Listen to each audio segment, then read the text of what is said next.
Welcome back to Dark Nights. Today we are starting I'm pretty sure his name's Zaken.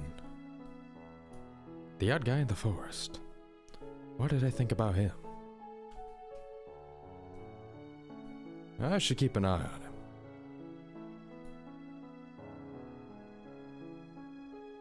The disappearance started with the tourist in the forest after all. He asked me if I was a tourist, so he must know something about them. He also said the cave and the waterfall is dangerous. It can't be a mere coincidence. I'm thinking of paying him a visit. I'm sure I'll find some clues. I grab my jacket and head to the forest. Oh boy, horrible decisions.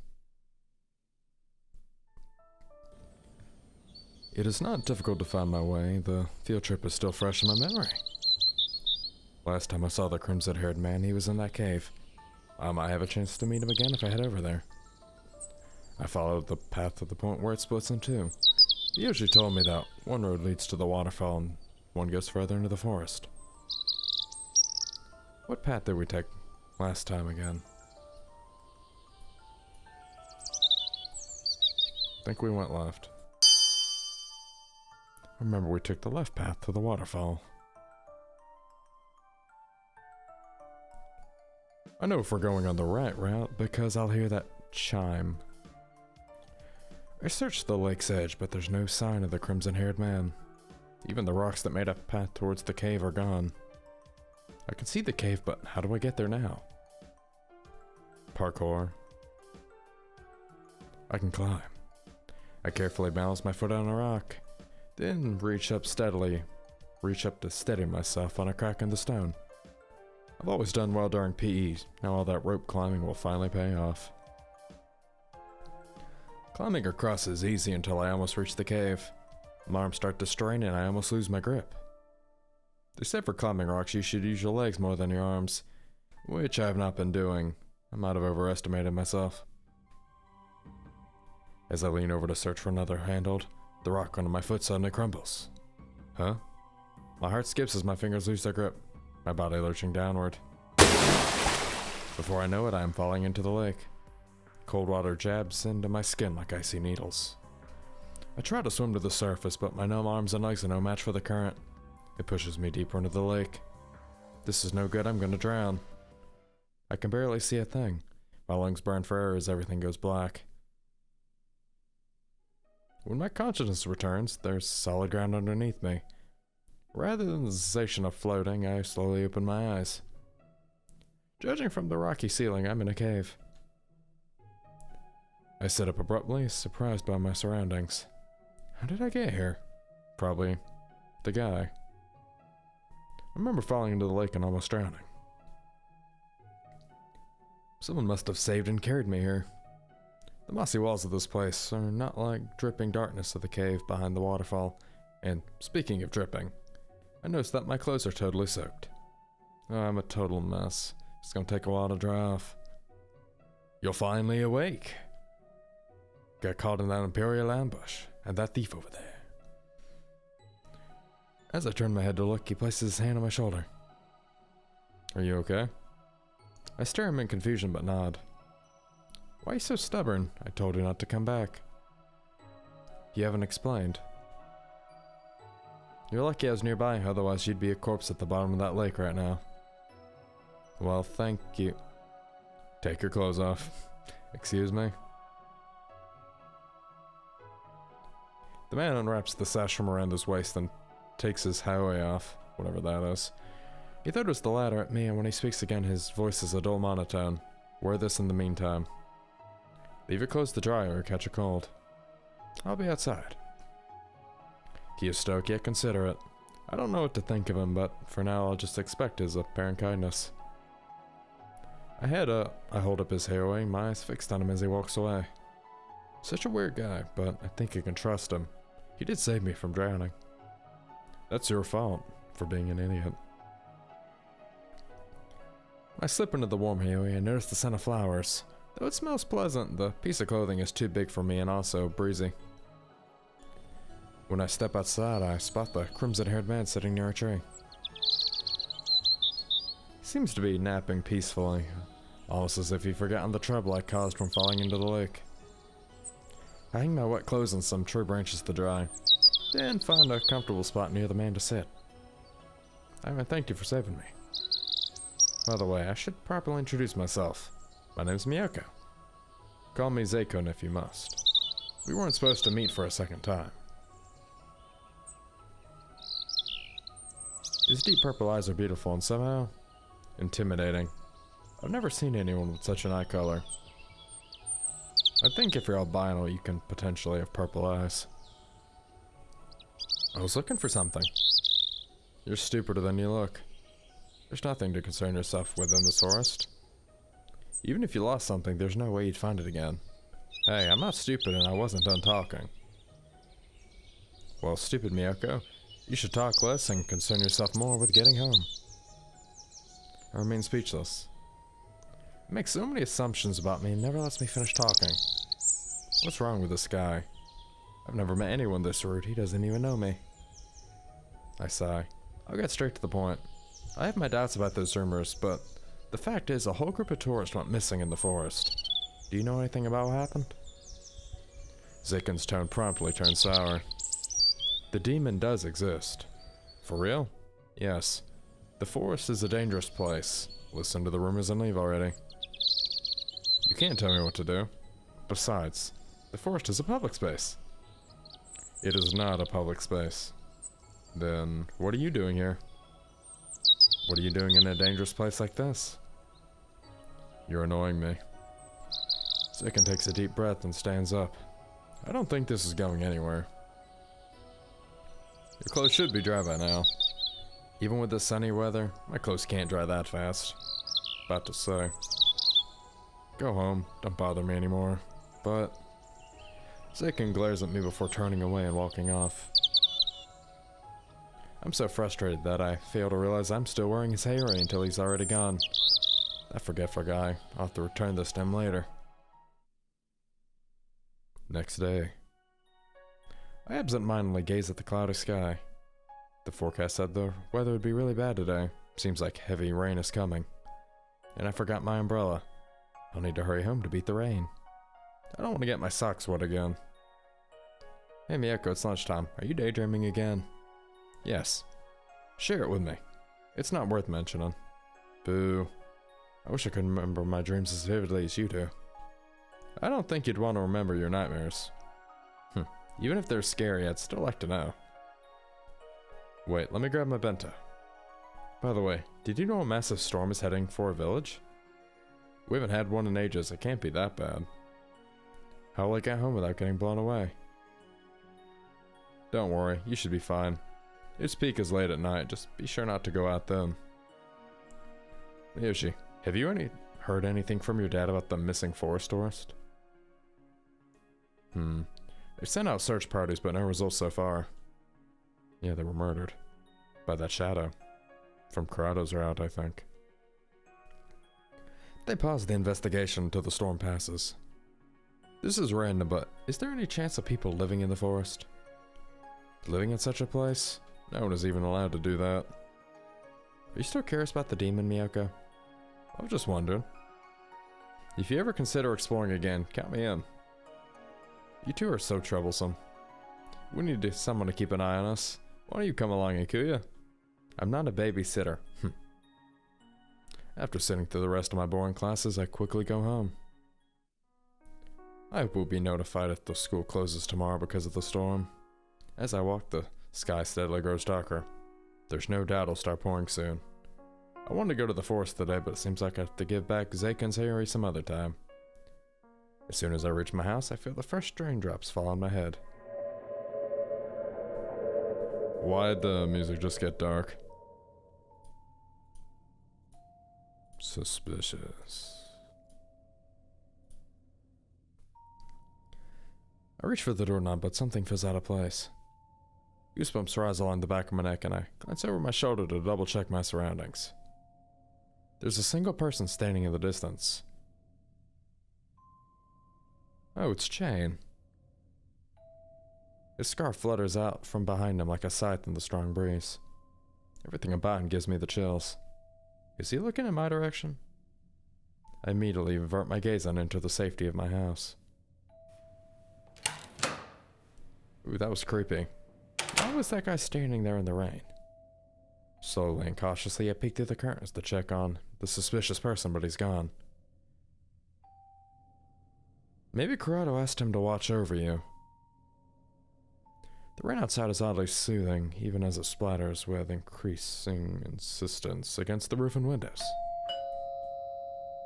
It can't be that creep. To make sure it's safe, I look through the peephole in the door. The mean forest guy? Zakin glares right through me as I open the door. His expression is dark as the black clouds. He is drenched from head to toe, wearing only a tank top and traditional pants. I guess he went through the heavy rain to get to my place. What brings you here? Give me back my Haori. I gesture for him to come inside so he doesn't have to stand in the rain. Wait here, I'd left it in my room. I leave Zakin by the front door and return a moment later with the Haori I grabbed from my room. Here it is. Thanks for letting me borrow it. Before you go though, how do you know where I live? I know this area. Talkative as always. Didn't Aoji ask me to report odd people like him? I can't report him yet. I can't let him leave either. I missed my chance to get something more substantial out of him. I need a reason to make him stay. Wait, I don't think it's a good idea to go back to in the heavy rain. You can wait here until it calms down. Are you for saving me? Zakin snorts but steps past me into the living room. Hiding a smile, I close the door to the storm outside. He's not self-conscious in the least as he wrings his hair out, running his fingers through the long strands. At first sight, you would think he's only muscular, but his scars are more noticeable. I wonder what could have carved those into his arms. Probably a demon. Or him. What? As if hearing my thoughts, Zakin glances back at me. I should get a towel for him. After Zakin fixes his hair and puts on his Haori, he sits down on the carpet with crossed arms facing away from me. Are you hungry?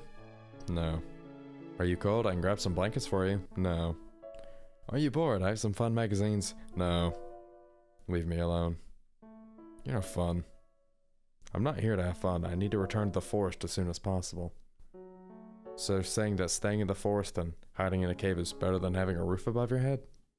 Yeah. Because there aren't annoying people like you around. Keep your cool, Miyako. You have to play along if you want to dig deeper into his background. You know, it's prohibited to live in the forest. If they catch you, you might get arrested. Zakin shrugs off my warning and stays quiet. Since you're familiar with the forest, is there any chance you saw the tourists? They've been missing for a while. Why do you keep asking about those tourists? Stop digging into the matter. He brushes my question off again. Talking with this guy is like cracking nuts with bare hands. That's pretty difficult. His suspicious attitude and vague answers make me certain he knows something at the very least. I take a seat on the couch and keep my eyes on him. Stare all you won't get any answers from me. I wasn't expecting to. You don't have to keep me company, you can go. I don't want to. I want to know more about him, but asking might make him upset. I stare at his clothes, hoping to find a clue about his identity. Perhaps he practices rituals. Maybe I'm judged him too soon. Hey. I nearly jump when he starts speaking. Why are you so bothered by that demon rumor? I don't believe the rumors, but I'm curious about what caused them. The real murderer might be using it as cover. I wanted to do more research about the demon, in case they are. Perhaps I'll understand their intentions as well. I'm 90% sure it involved those zombies. I have a bad feeling about these disappearances. If I don't do something, it might end up like them. I don't want to be a sitting duck. What if the rumors turn out to be true? Will you regret finding the truth? Even if there really is a demon and it turns out to be harmful, I'll do my best to stop it. Stop it? What can someone like you do? I don't think you'd be surprised by anything you find. There were negative rumors about the demon for a reason. Save yourself the hassle. You won't get anything from knowing this. I'm going to discover the truth one way or another. Even if you know the truth, it won't change a thing. You'll just annoy the demon when you find it. I'm not waiting until I'm next. I'll find out what's causing the disappearances, and then a way to stop them. I don't get why that upsets you, but what I do isn't up to you. Give up on... He lets out a soft sigh and stands up, walking to the front door. Without looking back, he steps outside and closes the door with a loud slam. He left. I head towards the window to watch him go. I can't see anything. Suddenly, a flash of lightning illuminates the streets. In that split second, I spot an eerily familiar person standing under a streetlight. It's that creepy guy from before. The world outside goes bright again, soon followed by a crash of thunder. I quickly close the curtains and clench my trembling hands.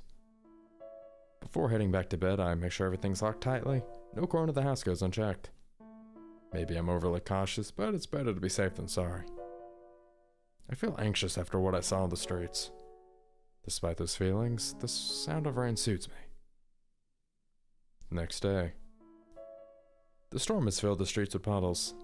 It's still raining a bit, but the weather's nothing to be concerned about. Even before I start breakfast, I get a message from Akuya saying school is closed today. I wonder what I should do since I have no class. Oh yeah, technically, we'll probably have a chance to get involved with other people. Nope. Stay home. I look at the rainy weather and my motivation drops to zero. Since it's my day off, I may as well relax at home. I cook up some bacon with scrambled eggs and a crispy croissant for breakfast. I sit down in front of the TV while eating. Don't usually watch the local news, but today I switch over to the channel so I can stay up to date with the latest stories. 2 bodies were found in the Eastern River last night. They've yet to be identified, but authorities suspect they may have been 2 of the missing tourists.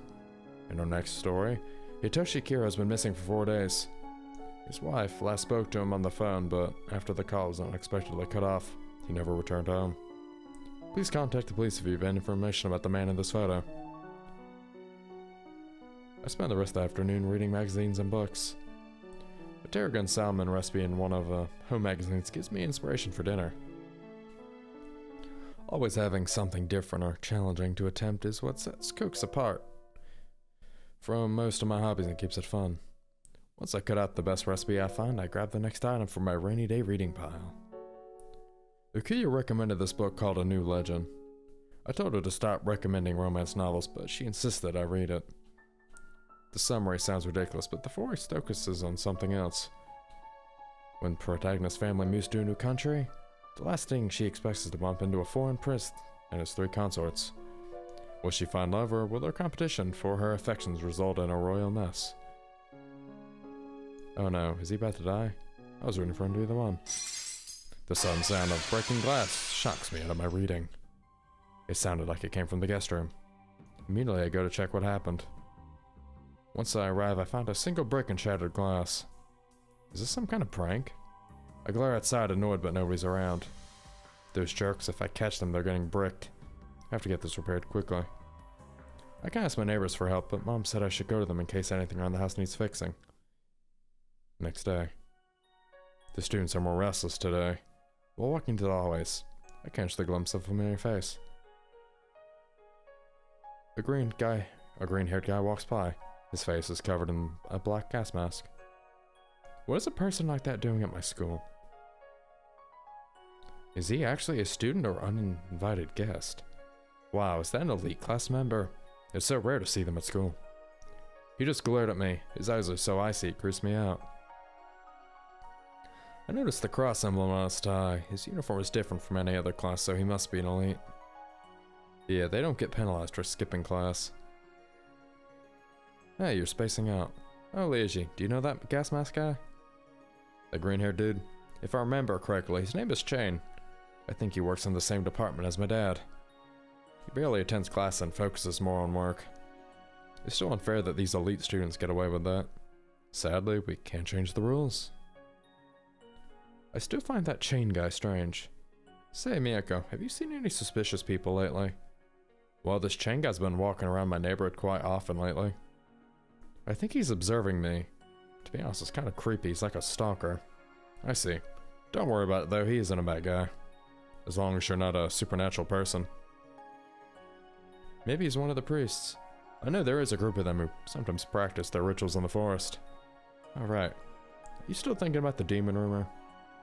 Nah, I'm skeptical about it. Rumors stay rumors. I need cold hard proof to know if something is real or not. That's just like you. Let me know if you found something. Any clues will help a lot with the investigation. I'll do my best. After class, I go to the lockers and notice Chain standing near mine. Has he been waiting for me? The students passing by give him a wide berth, not even daring to look directly at him. Well, he's an odd aura around him. I wouldn't stay around that guy for long either. Another empty street, footsteps following behind me again. If this is another stalker about to confess, I'm gonna report him. It's Chain. When he comes closer, I notice something sticking out from his belt. Was he planning on ambushing me the whole time? No, Miyako, don't jump to conclusions. Chain's icy blue eyes are locked to me as he approaches. The moment I turn a corner and break his line of sight, I start running. After a few blocks, I stop behind a thick trunk of tree to catch my breath. When I peek around it, he isn't inside anymore. I turn back and suddenly someone is standing in front of me. Oh my, you ran from me. Why are you following me? I'm an investigator. I've been assigned as your private guard. Ah, wait, what? I thought you were planning to kill me. That weapon on your belt. This? It's my gun. I really pointed at civilians. Oh, thank goodness. I saw you a few days ago. Have you been watching me this whole time? Yes. Couldn't you have told me? You creeped me out. Thanks for keeping an eye out for me, but don't get too close. Keep some distance, okay? I don't have good experiences with people walking behind me. What would people even think if they saw us like this? Never mind, we should walk together. We're both students after all. We don't have to act like strangers anymore. My name is Miyako and I'm a second year. I already know everything about you. Like what? I'm Chain, elite class student. He dodged my question. Ugh. There are many things I want to ask him, but he doesn't look like a talkative one. Even so, I better give it a try instead of walking in silence.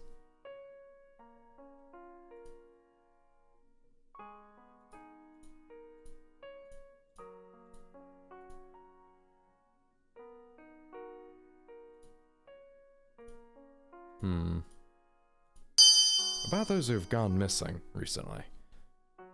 We're still investigating the matter. It isn't something you should dig into. He sighs and looks at me with narrowed eyes. I still kinda get used to his gaze. It feels like he's up to something. A bit later, we reach my place. Shane tells me to stay at home as much as possible.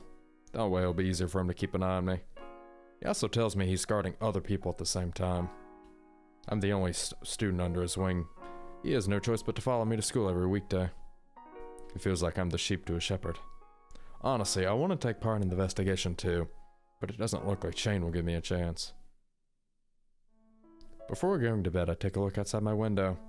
Shane has not moved from his spot the whole evening. Looks like we'll be staying until the next morning.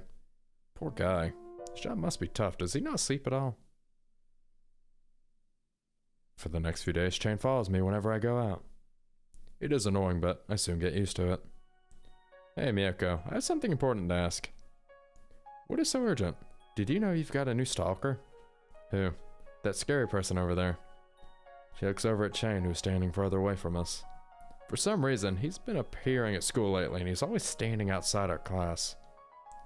My gut feeling tells me he's stalking you.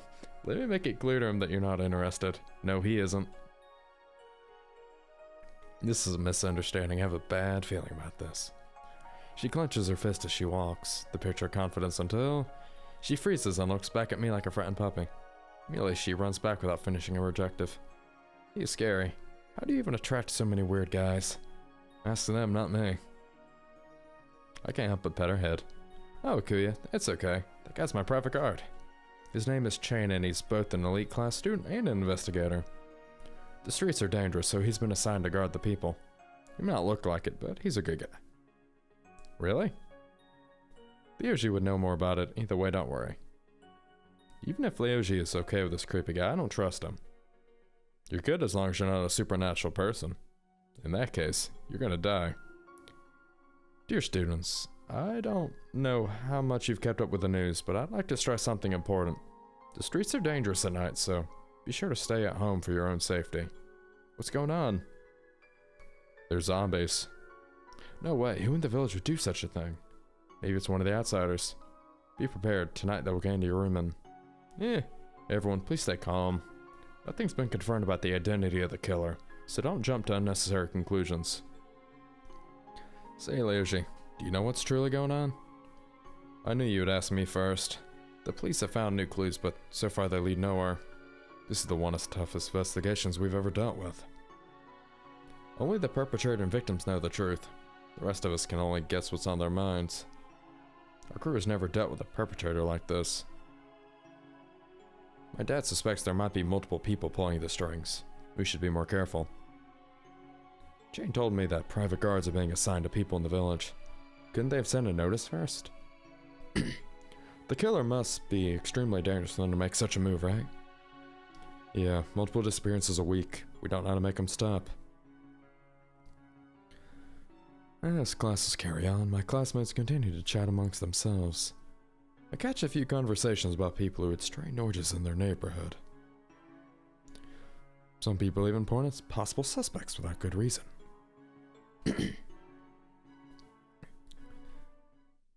After class, I meet up with Jane outside the school so we can walk home together.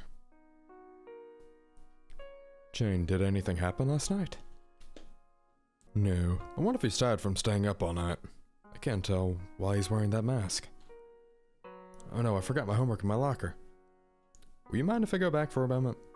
Go ahead. I'll be back soon. It's oddly quiet on my way back to the hall. After taking my stuff, I head back. An odd creature dashes by. Almost cat-like, but not quite. What was that? I peer around the corner to see where it went and find the creature watching me from some distance down another hall. Its big ears are shaped like a bunny's, but its long legs are like a cat. How did it get in the building?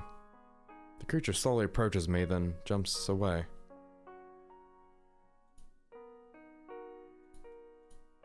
It's Kurata. Don't chase after it.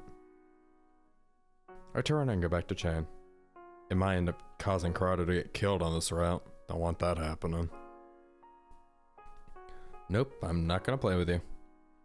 Even though I try to ignore it, it keeps hopping after me. Does it think I have food? Suddenly it clings onto my leg. I don't have any food. Go ride a dumpster or something. Oh, you're incredibly fluffy.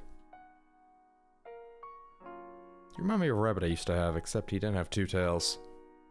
Such a rare mutation. But sorry, I can't take you home. Stop coming after me, okay?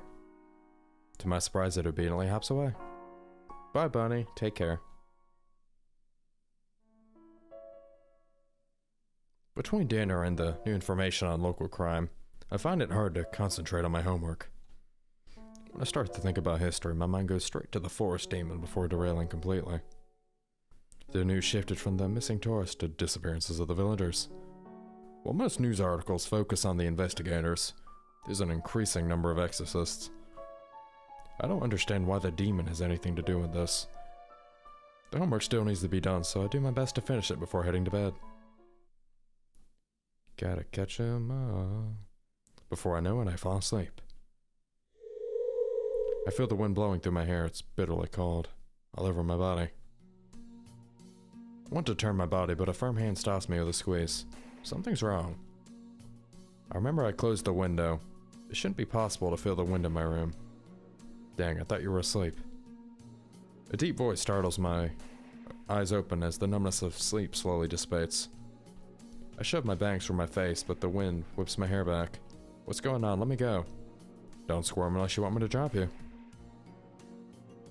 My eyes are still bleary, but I can see the night sky above me with bright stars. Down below us, tiny lights are scattered across the darkness. Suddenly I realize they are houses and street lamps. I'm flying. Wait, what? Look up at the person who's holding me, but it's too dark to see. You're the kidnapper. I'm being kidnapped. Oh my goodness. Take me back home or things will end for you. Could you shout any louder? I should have taped that annoying human mouth shut. Is this Kaichi? I mean, he's a Shinigami. Wouldn't a Shinigami be able to fly? The man carrying me loses balance as a blinding ball of light rushes over our heads. We nearly sent into a stomach-curdling spin, but he regains his momentum. Dang you, Forrest. Okay. We managed to dodge a few more attacks, but it's not long before one of them grazes the man's arms. My heart skips when I glance at the ground below. Wait, if he drops me. I desperately cling on to him, but my hands slide down what feels like a shirt until there is nothing but air against my fingers. What the hell? Last I see of my kidnapper is a massive silhouette with of his wings in the sky. I hit the water with a painful splash a moment later and sink into a rock. Speaking of luck. Pain travels through my entire body, but I push myself to swim to the surface and crawl out of the water. I drop onto the grass and gasp for breath. I try to put together what just happened. Wow, that could have been my end. I can't believe I got out alive. That jerk just dropped me midair. Who's the guy who carried me? Did he have wings? I close my eyes as exhaustion starts to settle in. Before I can even catch my breath, I'm suddenly lifted by two strong arms and thrown over a broad shoulder. The second I see a long crimson braid, I recognize who it is. Zaken? You can't sleep here. We need to go. Now. What? Whoa. Holding me tightly, Zaken dashes through the dark forest.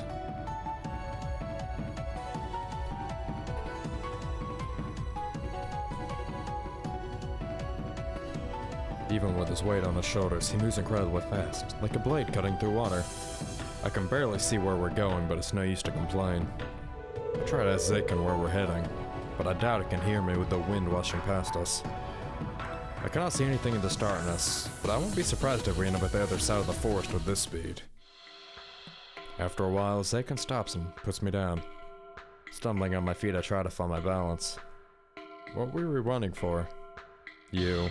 We're being chased by a Shinigami. That's Kaichi. It takes a few seconds for me to process his words. Shinigami are also known as death gods in myths. Their existence is like a bedtime story. The one who kidnapped me was a Shinigami? You're so slow at any rate. We'll be safe here for now. Thanks for saving me. I was just passing by. You're lucky I found you. They'll come after you again. Good luck, because I don't know if I'll be there to save you next time. This is the second time Zaken has saved me from the brink of death. Twice is too often to be coincidental. I look outside the cave, but there's no chance I can find my home outside the cave. I don't even know where he took us. Hey, you should lead me out of the forest. I don't know the way home. You should stay here for the night. But if you'd rather jump into the Shinigami's arms, be my guest. Zaken leaves me no choice. I guess I'll spend the night in the cave. I sit down and lean against the rocky wall. Several uneven rocks poking on my back and the floor is cold. Suddenly, warmth covers my body as Zaken lends me his Hyoi. Aren't you cold? My body isn't tiny and fragile like yours. I won't freeze. I thought you'd leave me alone here. Zaken only answers me with silence.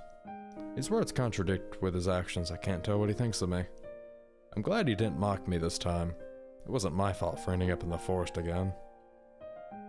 Will I be able to sleep in such a place, though? His body's warm. This might not be so bad. Thank you for saving me. I'm lucky that you always happen to be there when I'm in a pinch. This might be a strange guess, but were you the one who shot the flashes of light? We were right above the forest and there wasn't anyone else around.